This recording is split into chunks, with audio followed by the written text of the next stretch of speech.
When we met last time and started our discussion on the present series on the yoga of knowledge, we discussed what is the object of our knowledge, the goal that we intend to reach by following the way of knowledge. And by the time we came to the end of our discussion, we were in the presence of the divine reality that ensouls all forms and movements, the eternal, on the bosom of which all moves in time, the immutable, on which all spatial formations move. He visualized the self, which is the substratum of all forms in creation. We posited an omnipresent reality as the object of our knowledge. To reach this object, what is the means, the precise line of knowledge that we are to pursue is the theme of our discussion this evening. Knowledge, when we talk of knowledge in common terms, is understood to be the knowledge picked up by our outgoing senses, touching their objects, reporting back to the mind, and the mind's rendering into terms of the intellect. That is called knowledge. But this process of knowledge, the sense knowledge, touches only the surfaces of things, only the externals on which the senses impinge and report back. It does not go beyond the appearances, and as a consequence, we are obliged to revise the knowledge so arrived at as we touch in the course of life on different levels of life. What appears to be true on the surface is no more true when we probe a little deeper. That is why the mother calls the senses to be liars. Whether the senses grasp things as they are, even on the surface, is doubtful. Doubtful because each sense of the individual is directed by a motive, whether we are conscious of it or not. The motive of desire, the motive of ego, the motive of the thought. Each one wants knowledge to be in a particular bent, and the senses, consciously or unconsciously, obey that impulse and grasp things suitably. The knowledge of the senses is a biased knowledge. Obviously, this knowledge is out of question in the quest in which we are. Even the knowledge that is of a higher type than the sense knowledge, the knowledge that is obtained by the interpretation by the mind on the data brought by the senses, even that is doubtful. The mind interprets in a particular way. The same data presented to 5 different individuals would be interpreted in 5 different ways by their minds. The mind is interested in understanding things in a particular way. The mind is too interested to be an objective interpreter of knowledge or the data supplied to it. You may ask whether in that case all the knowledge on which we move is useless. Certainly not. The old Upanishads make a distinction between the higher knowledge and the lower knowledge. I had once recalled here, perhaps many of you were not there at that time, and it may be worthwhile repeating. It is recorded in one of the texts, at least 3,000 to 4,000 years old, that when Narada, the famous sage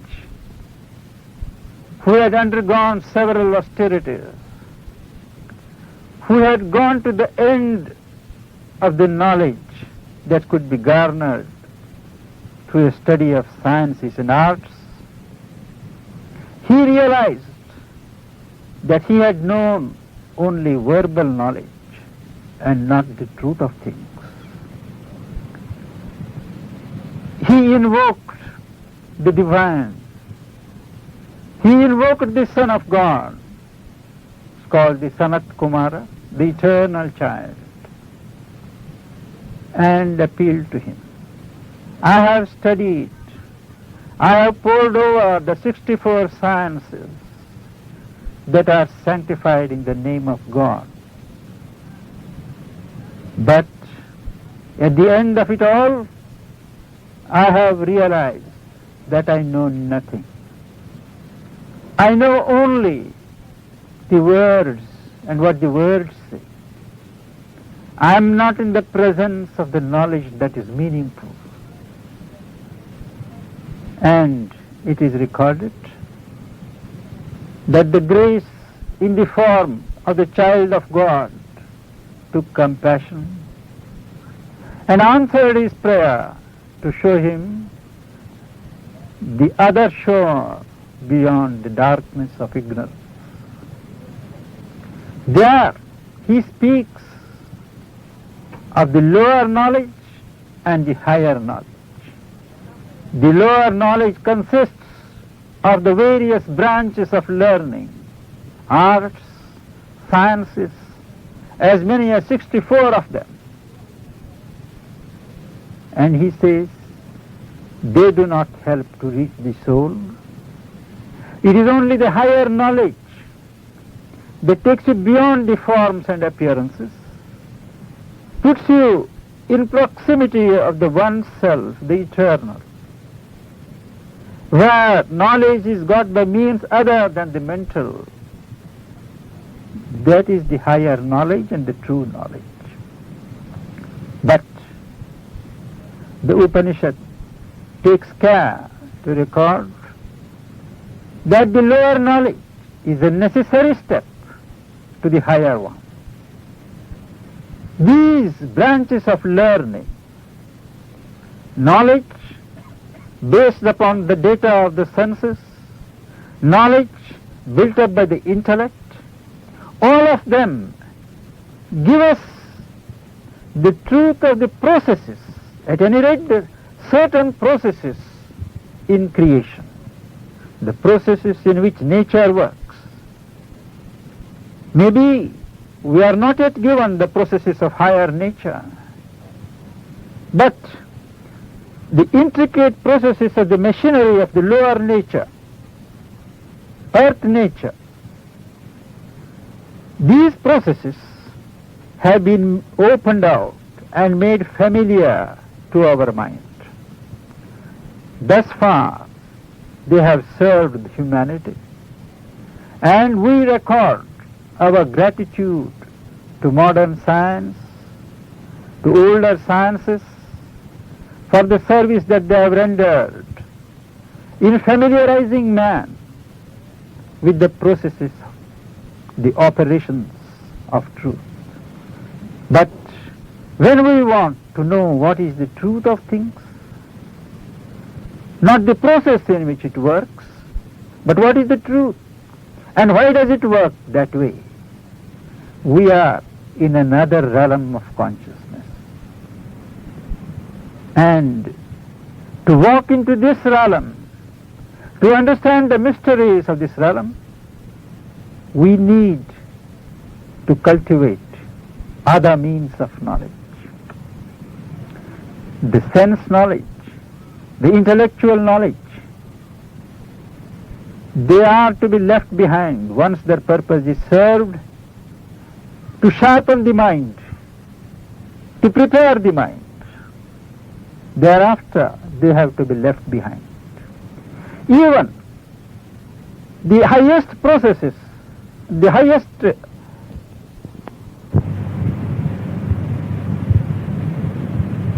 means of the traditional yoga of knowledge in the Indian tradition, those of deliberation and discrimination, they do not give us the truth.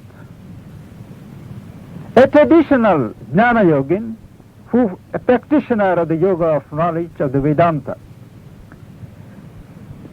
he takes during his meditation or concentration or communion with God each form that comes before him, deliberates upon it.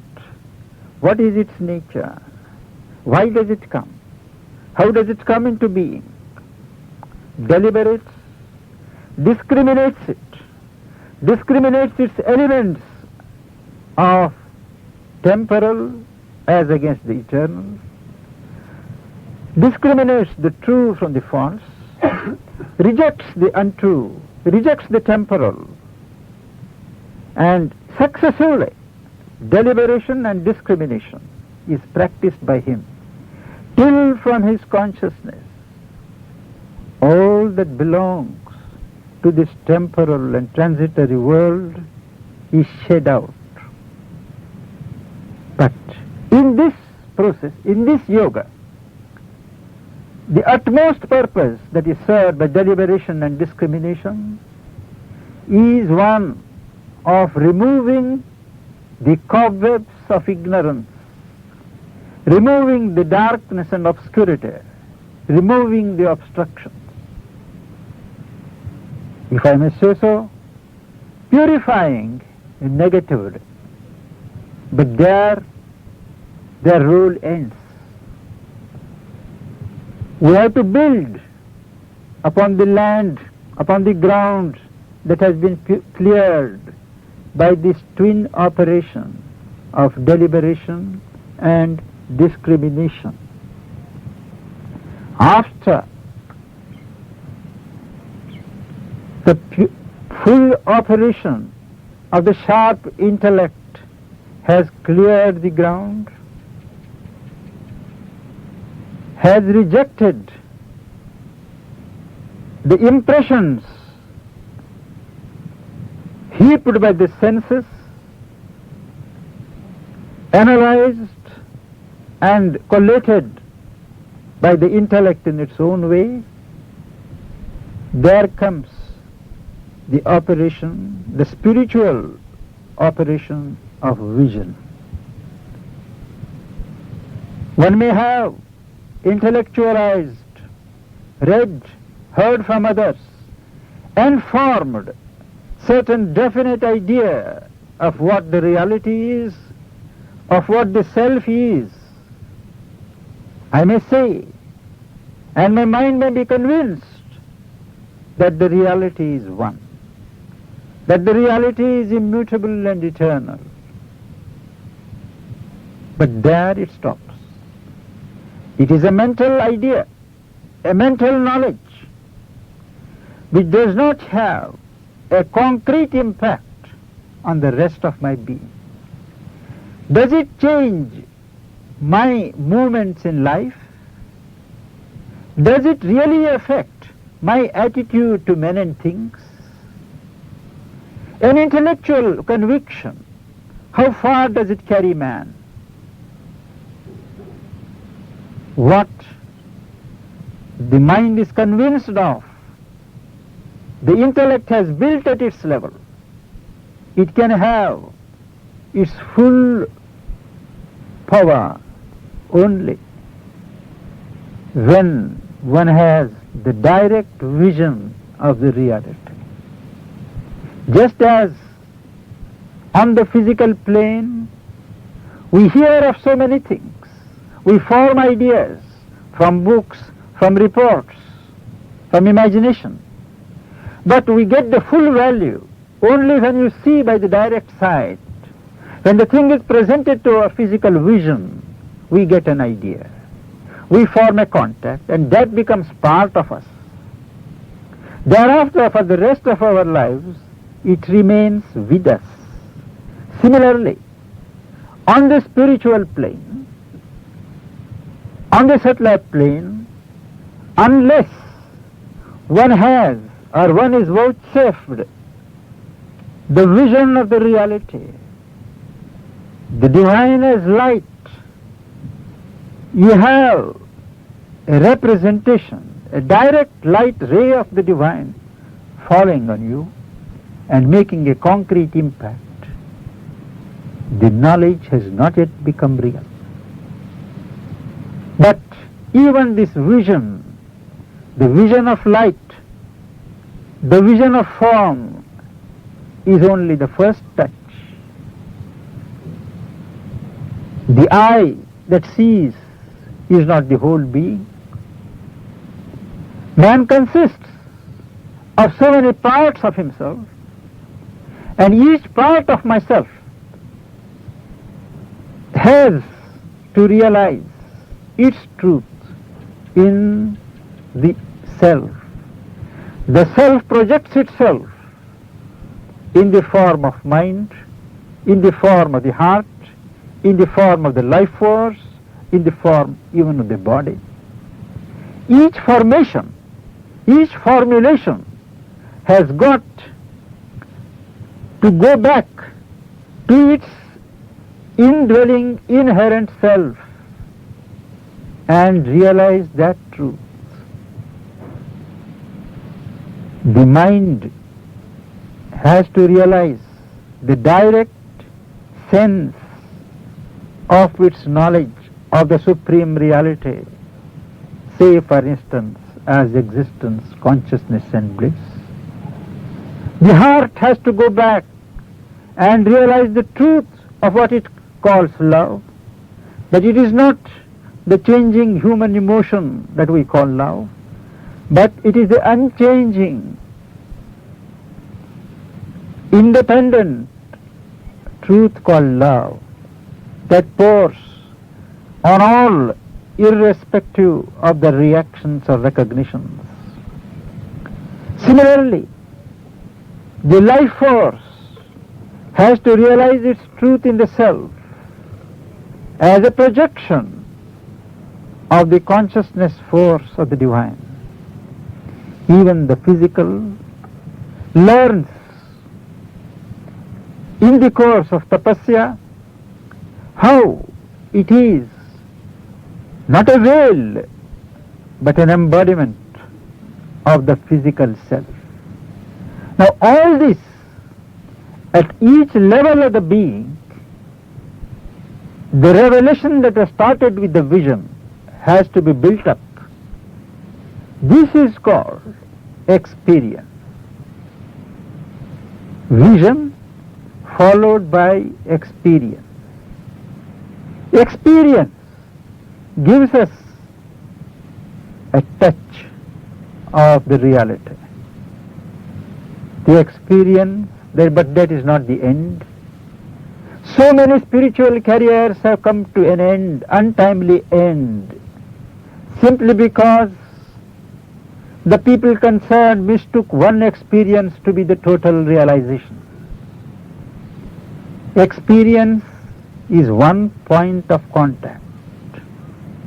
Each experience has to be confirmed repeatedly, organized, established in the being, and built into a realization.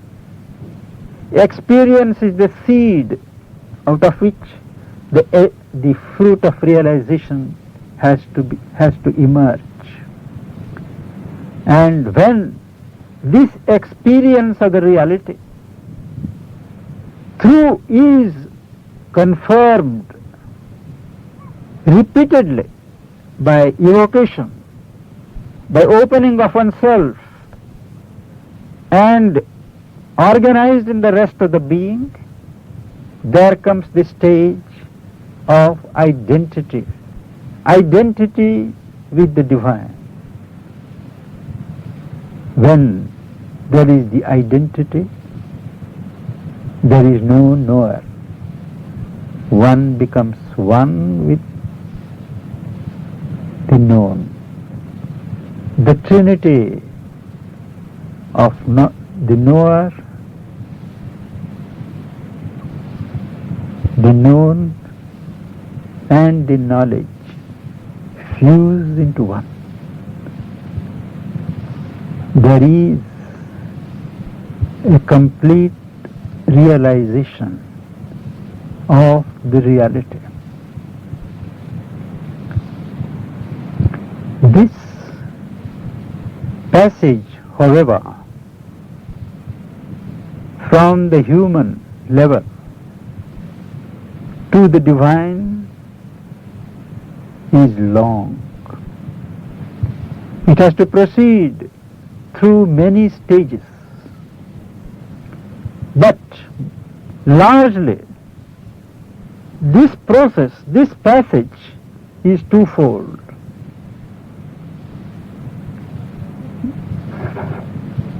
That part which constitutes purification of the members of our being, and as a consequence, the part that constitutes the illumination of the being by the higher consciousness towards which we move. Unless each part of ourselves, or to begin with the leading part, is purified of the dross of lower nature, of its ignorance, remnants of falsehood, egoism, unless the part that leads and thereafter the parts that follow are subjected to a radical process of purification, it is idle to expect that progress is made. As purification proceeds, the higher consciousness responds by throwing its rays of light, peace and joy to strengthen the members that are being purified. Thus, there is no clear demarcation between the two processes of purification and illumination. They really go side by side.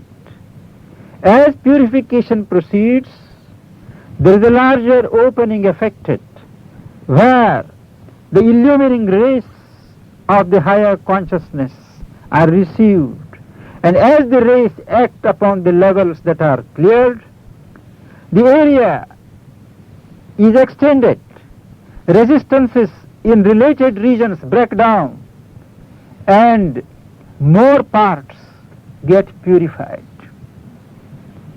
In man, the leading part, particularly in the yoga of knowledge that we are at present considering, is understanding. It is imperative that the understanding of things, the understanding that has to lead us in the path ahead, has to be purified. Unless this understanding is purified, one is likely very much to be confused, to be misled. With all good intentions, one can be misled. Sri Aurobindo, he has written in a letter which was published in the Riddle of the World, called the Intermediate Zone. I do not remember in which volume precisely of the letters on yoga it has been included, where he describes the 100 ways in which the mind can be dazzled, the understanding can be confused, and one may get lost completely in the zone of dazzling splendors, pleasing falsehoods. The understanding has to be purified. Why does the understanding need to be purified? As we have discussed, the mind itself, which is our instrument of knowledge, consists broadly of 3 layers. First, with which an average man starts, is the sense mind. The mind based upon senses. That we know is full of impurities, unreliable evidences. Second, that part of the intellect which bases itself entirely on the report of the sense mind. It interprets them. It builds knowledge based upon evident senses. Third is what is called the reason proper, which analyzes cold-blooded logic and pretends to give complete knowledge, foolproof knowledge. But we know reason is a very good understudy, but never a reliable master. Reason can support or contradict any proposition. It depends upon what you want it to do. And here is the danger. No operation of human intellect, the human mind, thinking mind, is free from mixture, the intermittence of desire. Sri Aurobindo has written pages after pages describing how the undercurrent of desire inclines the reason, inclines the logical mind to interpret things, to understand things in a particular way, to suit the fulfillment of desire. That desire again need not be the vital kind of desire for vital fulfillment as we think it. It can be very much a mental desire, a spiritual desire, to arrive at ideas and notions which we want, which we are fond of, to extol and exaggerate certain realizations which are dear to us and deprecate others. This is the manifold desire that twists the operations of the intellect at its very source. What Sri Aurobindo calls the impurity of will. The will is involved in an interested operation. That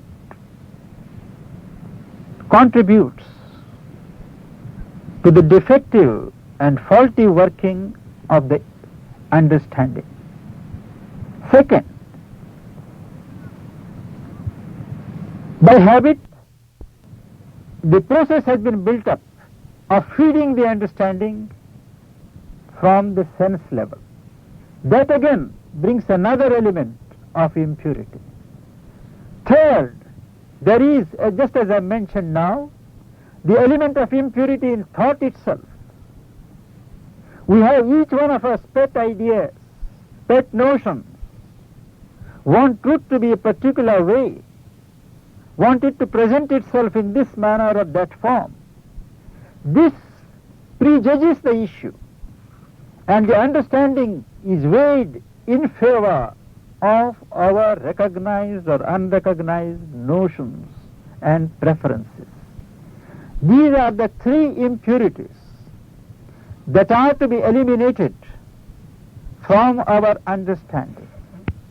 It is only then, Sri Aurobindo points out, that understanding comes into its own form, where it ceases to be an understanding but becomes an overstanding, standing above the movement and observing the truth in them, the truth behind them. When the understanding is so purified, rarefied, it is to be subjected to a twofold passivity. It recognizes that the true knowledge, it recognizes that the true knowledge is not to come from outside, but from within, from the heights of the being, above it, behind it. The understanding realizes that there are levels of knowledge waiting to be tapped. They pour themselves through the levels of intuition, revelation. All the knowledge that is required, the knowledge of all that goes on, has gone on and is to go on, is preserved at a level of knowledge where what is called even the memory of the future is stored. If the prepared understanding falls silent and awaits this revelation with a vigilance and a keenness, the contents pour themselves. But that is not the end. The formulations of the reality in terms of knowledge are poured into the upturned understanding that is purified. There is also, when the thought mind is in this process of purifying the understanding, silenced, when the mind is shorn of these disturbing mechanical thought movements, and just it falls silent like the waters of a lake described by Patanjali, the ancient systematizer of yoga. When the layers of the thought mind silent, nothing moves, then the reality reflects itself in its pure form. In silence, one hears the silence. One can hear the silence. In peace, the understanding dawns. Reality, that's because it's a relative thing. I don't see how someone can say that. I think here this is a typical example of the confusion in understanding.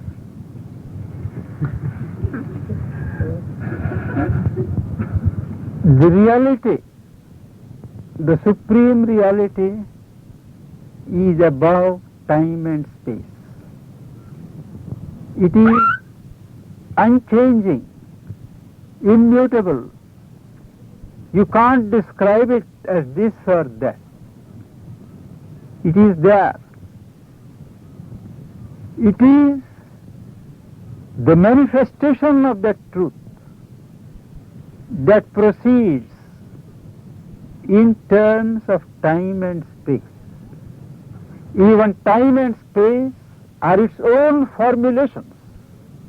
Time is the divine, the eternal as duration. Space, the infinite as extension. Now, it is this manifestation of the reality that is dynamic, changing, bringing out new contents out of the bosom of reality, moment to moment, age to age. And it is these truths, these aspects of the reality that reveal themselves that are realized by man. There is no end to the aspects of the divine reality that can be realized by man. But on that account, there is no comparison by way of superiority or inferiority, limited or unlimited. Each spiritual realization, each realization of one front of the reality is valid, supremely valid. The manifestation goes on, but the highest reality at the moment in time or available to human consciousness, that is called the supreme attainable reality. In the ancient Indian tradition, the highest attainable level of the reality was called Shiva, Brahman. But they were careful to posit, beyond that, there is something which we cannot say what it is not. And realize what?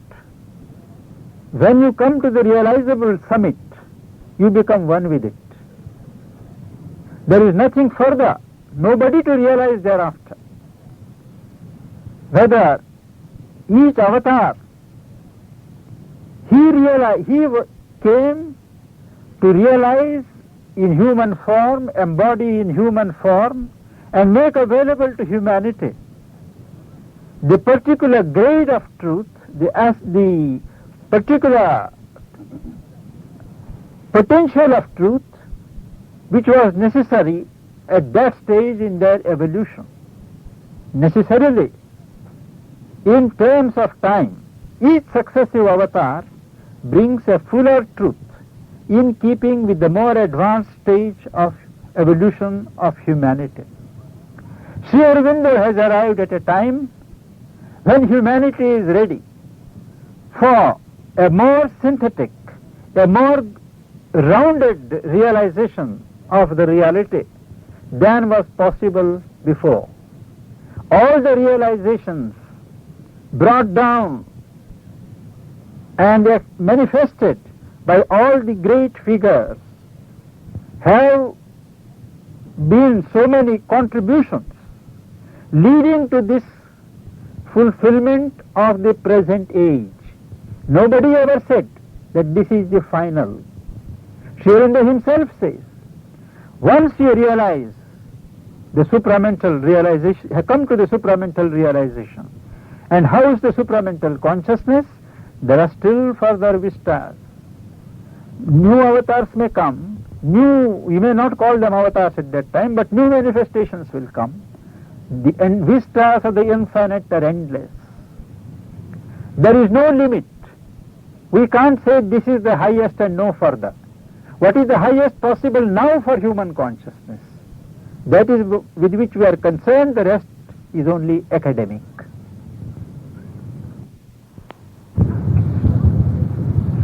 This is very interesting. This was precisely almost the same question that was put to me this morning. Somebody asked, said that you have written in one of your writings that one must refer to the psychic within each movement in day-to-day life. How is it to be done? This was the question that I was asked this morning, and I answered in a way. Now this question from this friend is, where does the psychic come in the practice of deliberation and discrimination with a view to purifying one's understanding? Where does the guidance of Sri Aurobindo and Mother come in? Now,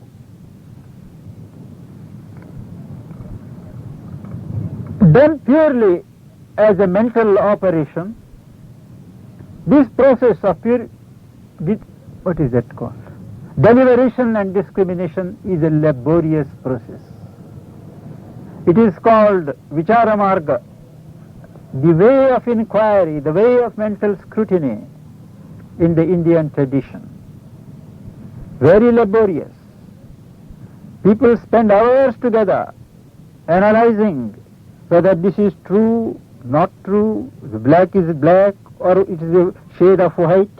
Or they go on inquiring and lose themselves in rounds of speculation. It becomes a very dry process, and one is apt to become a prisoner of the process that is intended to liberate the mind. So, to prevent this mental process of deliberation and discrimination from becoming a laborious and self-defeating project, one has to call in the aid of the psychic. The psychic, after all, what is the psychic? Psychic center is the point where the divine presence in each person stations itself. Whether you are aware of it or not, whether you take cognizance of it or not, it is there. The presence is there. One has to have first the faith that the divine presence is there in the core of the heart. One doesn't have that knowledge immediately when you start on the path.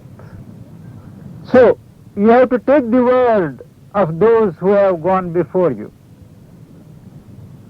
and have that faith. Yes, there is a divine presence. Having that faith, you must, in moments of your meditation, concentration or prayer, have an aspiration and call the divine there to reveal itself. Have that, to exert that pressure on the divine intensely during periods of meditation. In a general way, have that remembrance and that aspiration during the rest of the time, that it should reveal itself. If you have a sincere desire to have that presence manifest in you, gradually an awareness develops in you of something that is behind all this movement, separate, uninvolved. You have to fix your consciousness there. You have found a point. Thereafter, by dwelling upon it, by paying attention to it, you have again to extend that area. Gradually, there is an articulate response to your aspiration. We need not go into the further processes. So every time, once that happens, or till that happens with the minimum of faith, every time there is a contact with somebody, with some movement, whether you seek for it or you don't seek and it is just impinges itself upon you. Before you react, step back And remember, there is no need to call it to guide you. Remember the divine within. You will be guided. Similarly, when you are about to act, little, small or big, anywhere, remember. And the center of reference develops. Your center of reference in life moves from the external mind to the soul, to the psychic. This is the philosophy. But most of us, all of us here, are so favorably circumstanced that we do not need to imagine, to conceive the divine or the psychic in the abstract. We have the mother who links us with the reality, within ourselves, within others, outside, everywhere. She embodies the divinity for us. Remember, mother, every time you act, every time you react, you remember the mother.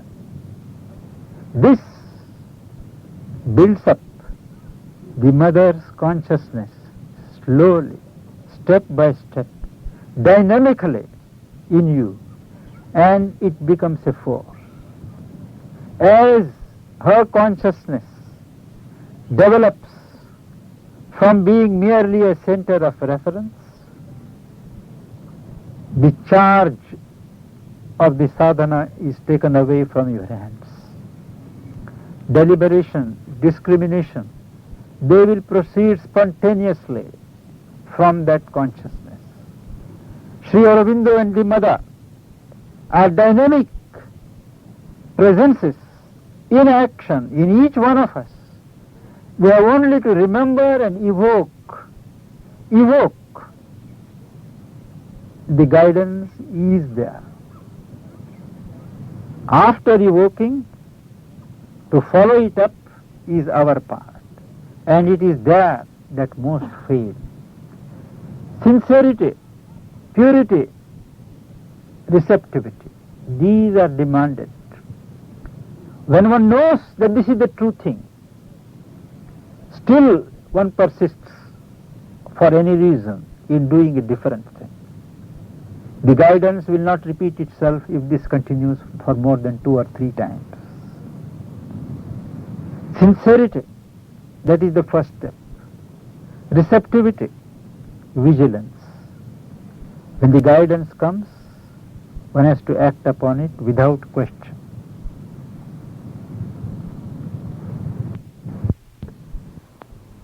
Hide itself. But isn't it that with grace, I mean, with a sincere aspiration for grace, one can even further? Certainly. Actually, as the mother says, if you take one step, the divine takes 2 steps. It withdraws, but it doesn't go back. It waits. The moment you realize that I have done a mistake, it is enough. It comes.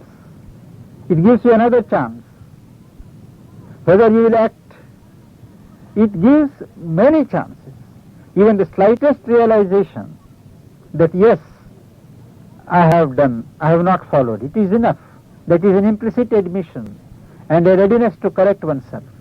Still, by sheer weakness. Now here again, there are 2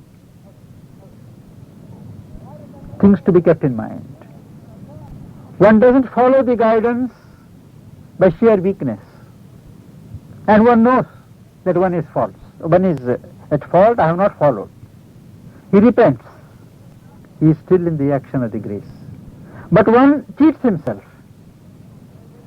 He is cunning. His cunning vital comes, justifies, and he deliberately misinterprets the guidance and does something else. Now that is what the mother calls spiritual suicide. Even grace can't do anything there. If a man deliberately, knowingly cheats himself and twists the guidance, if one does out of ignorance, if one does out of weakness, there is scope for redemption. Grace is there. even for him who rejects, the grace acts, but in a different way. It acts through the operation of karma.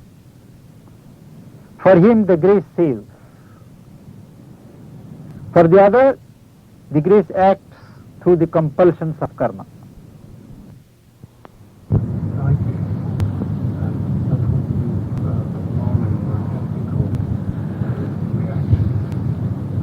Yes.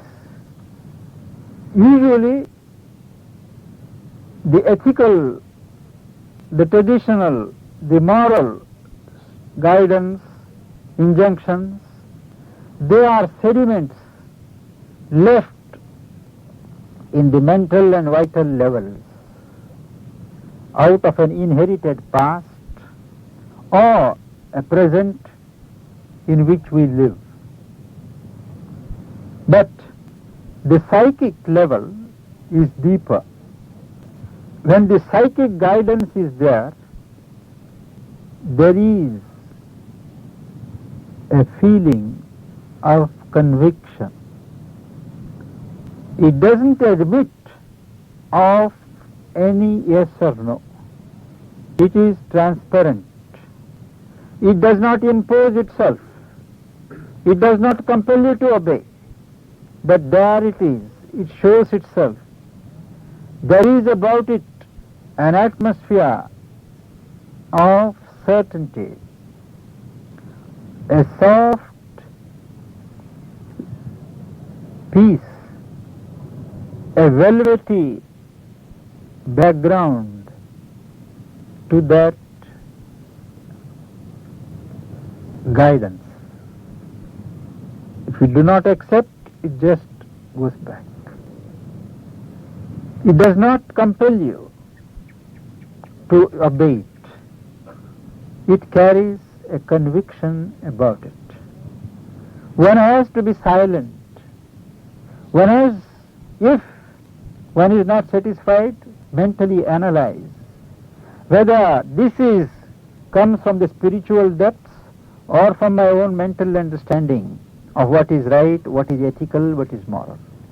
If one is sincere and submits the problem to the divine within or above and just waits for a moment without struggling to get the reply, one gets it.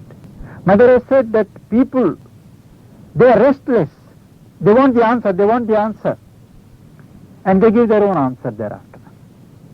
One has to wait in trust. At times, it is good to forget about it. After submitting the problem, to forget about it for a while. When you least expect it, it sails into the being, it sails into the mind. This is the answer. The mind, the veil of the mind has to be removed. One has to submit trustfully and wait.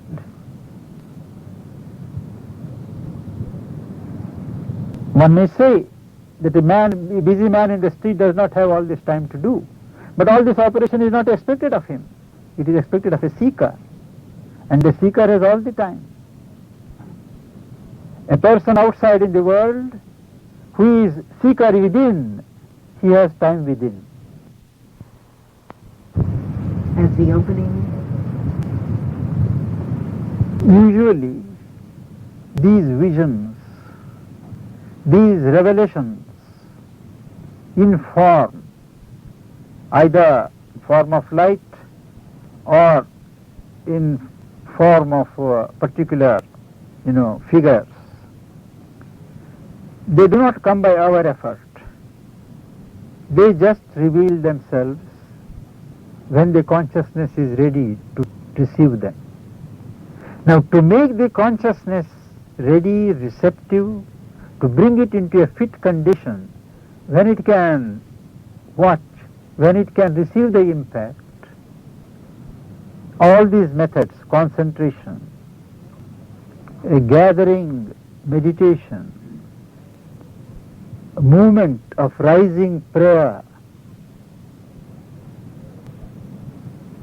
a silent